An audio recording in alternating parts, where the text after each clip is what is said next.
We are here at Lodi Lake Park, boating launch facility.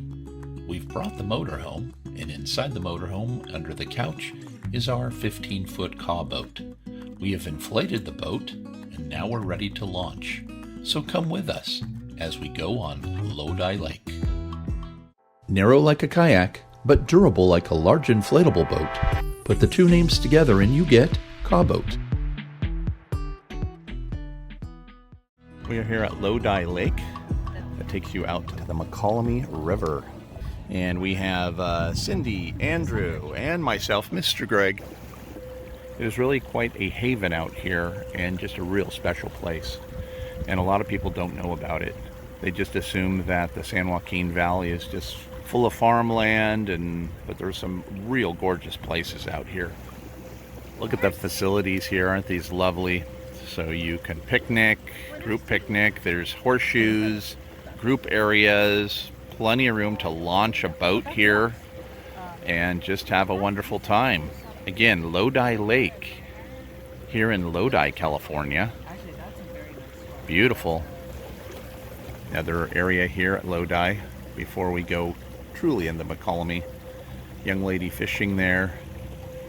Isn't that lovely though? I would say this is probably one of the nicest places to kayak. There are some boats that will come by here with regular motors on them, but since it's all 5 mile an hour, it really has become more of a kayaking heaven than anything else.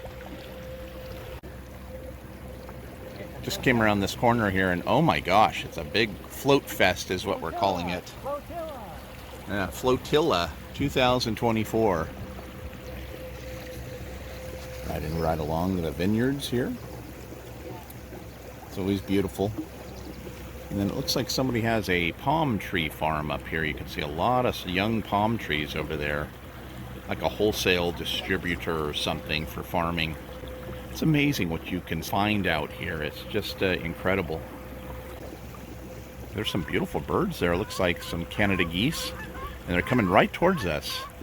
Wow, they're just right there. And off they go. Beautiful. Gorgeous.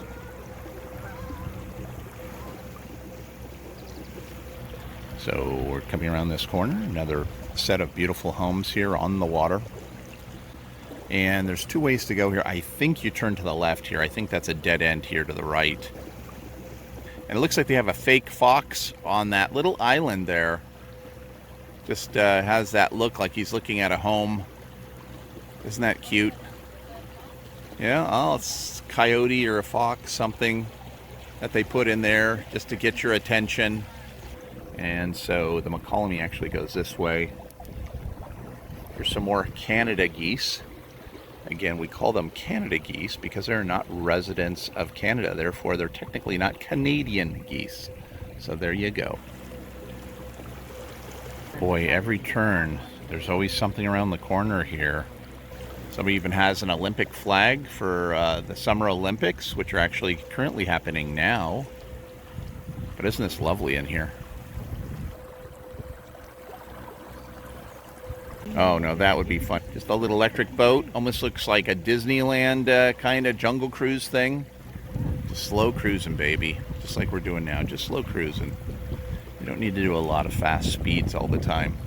Look at this with the chairs. Holy Toledo. Beautiful dock, beautiful setup there. Bennington, very nice patio cruiser. Again, all fresh water here.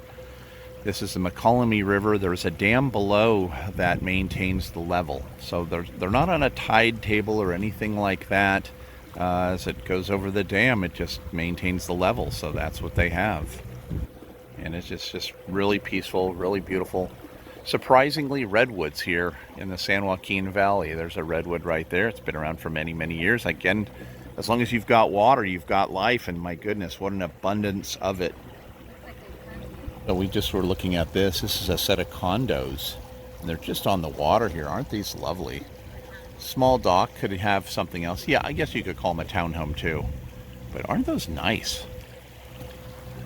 So there's a little mini Gilligan's Island here. They've got the little hut and the grass umbrella. It's very cute. And they have a tree house for the kids. can see the ladder that goes up to the treehouse. Quite the little paradise that they've put together here, but just gorgeous. So the Mokelumne River route is actually between Highway 5 and Highway 99. And so we're actually going east.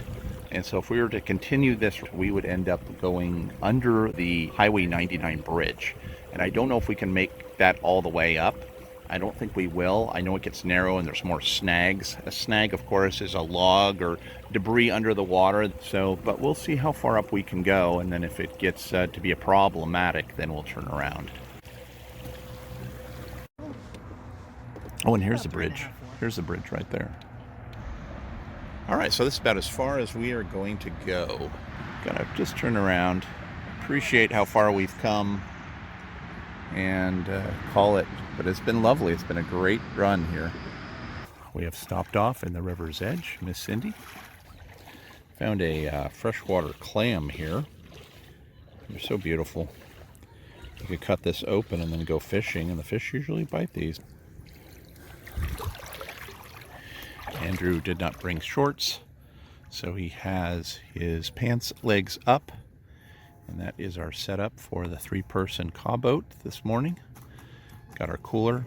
We have a makeshift seat that Cindy sits on the cooler, so that's one seat. Then we have the other 2 seats, and it always works, so that's what we do. So anyway, that's our setup. We went all the way to Highway 99, and we're little by little working our way back up. Average speed for the Kaboat about 4 miles an hour, 4.0, 4.2 is what Andrew was calculating. So yeah, we're just flying past all the kayakers, but that's not the intent. The intent is just to relax and enjoy. We have arrived back at the dock where we started, and with this, that will end our journey. Thank you again for being a part of it. Thank you so much for spending some time with us today. If you get a chance, please subscribe and give us a thumbs up. Thank you.